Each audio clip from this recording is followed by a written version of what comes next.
I want to warmly welcome you to what I'm sure will be a terrific evening of discussion with our park distinguished visitor this year, Dan O'Shannon. I did survey a lot of students to ask if there were some questions they wanted me to ask, so I have some of those. And then we're going to open it up to audience for questions so that it becomes more interactive.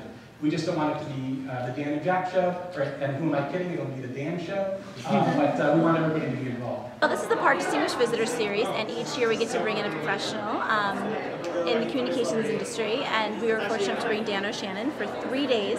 He spoke in 6 different classes, gave a writing workshop, and a public lecture as part of his visit. I wanted to be a TV writer since I knew what one was. So I was about a kid when I sort of saw on the Dick Van Dyke Show that someone could actually write material for someone else. And I would watch cartoons and sitcoms and old movies, and I'd read the comics, and I'd read jokes, and I would try to emulate what they were doing without a clue as to what I was doing. Newhart, Cheers, I spent 4 years at Cheers. By the end I was one of the head writers.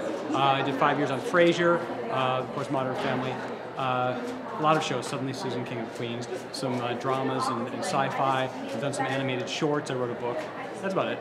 Sometimes it's just a game of what if. Someone comes and says, hey, what if we do an episode that only takes place in an airport? Or what if we do an episode where Claire and Phil decide blah, blah, blah, blah. And we just sort of unfold the what if until we come up with a story. I thought he was awesome. He answered a lot of really great questions, and it was funny that he seemed extremely personable. We all sit in a room and we go, what if? No, that's not good. Well, this thing happened in my house. That's no good. And we do that for a few days.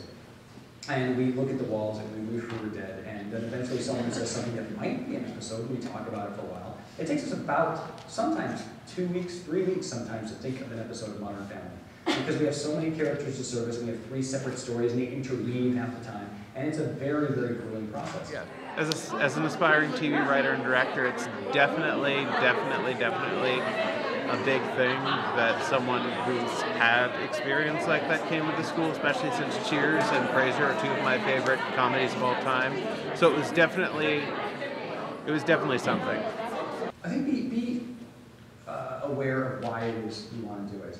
You know, I think if you want to do it because you want to make a lot of money and live in a big house and hang out with celebrities, you are very likely to be very, very disappointed. If you do it because you like the art of it, because you want to communicate with people, because you have things to say, because you think you're funny and it's what you need to do, regardless of what the income is, then do it.